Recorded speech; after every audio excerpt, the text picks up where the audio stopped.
तो स्टूडेंट, मैं हूं आपका जेड इस्लाम और आप सभी का स्वागत है मेरे यूट्यूब चैनल क्वालिफाइड क्लासेस में। और आज हमारा इकोनॉमिक्स का क्लास 9 है, जिसमें हम पढ़ने वाले हैं मुद्रा से जुड़े अगले बिंदु।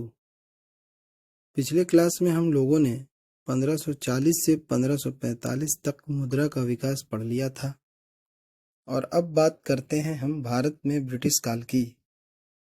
तो ब्रिटिश काल में हिल्टन आयोग की सिफारिश पर 1 अप्रैल 1935 ईस्वी को आरबीआई का गठन किया गया और इसे बैंक और मुद्राओं का संचालन करने की जिम्मेदारी दी गई। वर्तमान में बात करें तो 2 रुपए से अधिक जितने भी नोट हैं पूरी तरह आरबीआई के द्वारा जारी किए जाते हैं और सारे नोट पर आरबीआई के गवर्नर का हस्ताक्षर होता है। और मार्केट में मुद्रा कितना जाएगा या कितना नहीं जाएगा, ये मौद्रिक नीति मॉनेटरी पॉलिसी में आरबीआई ही डिसीजन करती है। तो सबसे पहले हम जानेंगे आरबीआई के बारे में। RBI reserve bank of India, जिसे हिंदी में भारतीय रिजर्व बैंक भी कहते हैं। इसकी स्थापना आरबीआई अधिनियम 1934 ईस्वी के तहत हिल्टन आयोग की सिफारिश पर 1 अप्रैल 1935 ईस्वी को गठित किया गया, जिसका मुख्यालय मुंबई में बनाया गया और इसके पहले गवर्नर ओसबॉर्न स्मिथ थे, जो एक ब्रिटिश थे। इसके प्रथम भारतीय गवर्नर सीडी देशमुख थे, जिन्हें 1943 ईस्वी में बनाया गया। स्वतंत्र भारत के पहले आरबीआई गवर्नर भी सीडी देशमुख ही थे और वर्तमान में आरबीआई के गवर्नर शक्तिकांत दास हैं।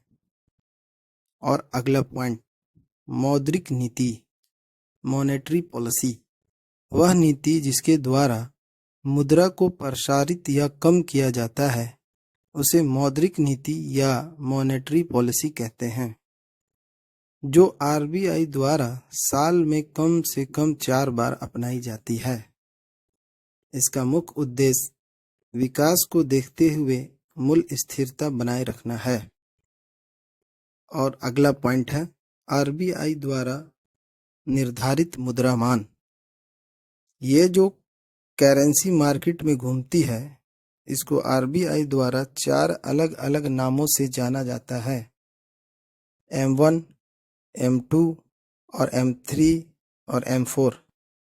इन सबको बारी बारी समझते हैं। तो सबसे पहले समझते हैं M1 को।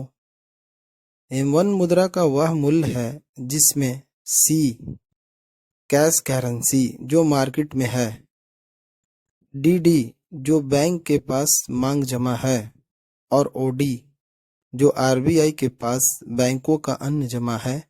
इन सभी मुद्रा मानों को मिलाकर M1 कहते हैं। M1 वह मुद्रा है जिसका यूज सबसे ज्यादा होता है। M1 वास्तव में उस मुद्रा को कहते हैं जो प्रचलन में सबसे ज्यादा होता है। M1 को फॉर्मूला के रूप में इस तरह लिखते हैं: M1 बराबर C plus DD plus OD। दूसरा है M2।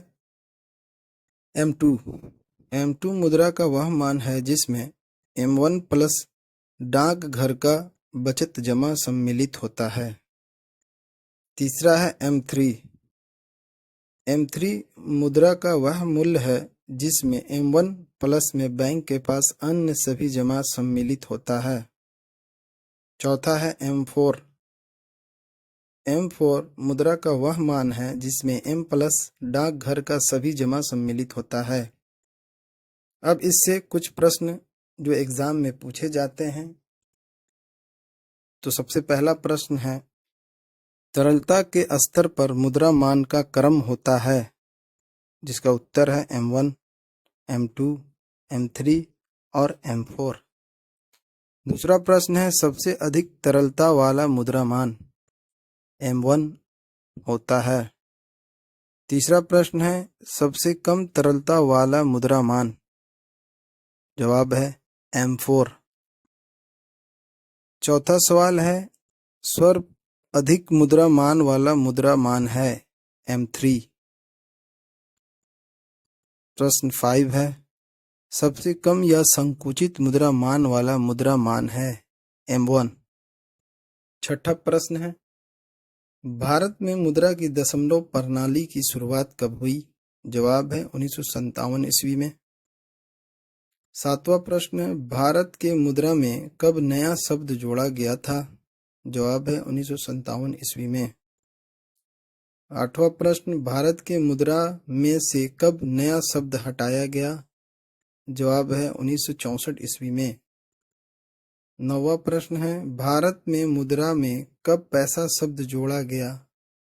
जवाब है 1964 ईस्वी में। 10वां प्रश्न है, भारत में मुद्रा निर्गमन व्यवस्था आधारित है? न्यूनतम मुद्रा कोष प्रणाली पर, मतलब उतना ही मुद्रा छापे जाएंगे जितना न्यूनतम जरूरत है, ना कि अधिकतम। अगले वीडियो में, तब तक के लिए सलाम, नमस्ते, बाय बाय। अगर वीडियो अच्छी लगी हो तो इसे लाइक करें, शेयर करें और मेरे YouTube चैनल को सब्सक्राइब करें।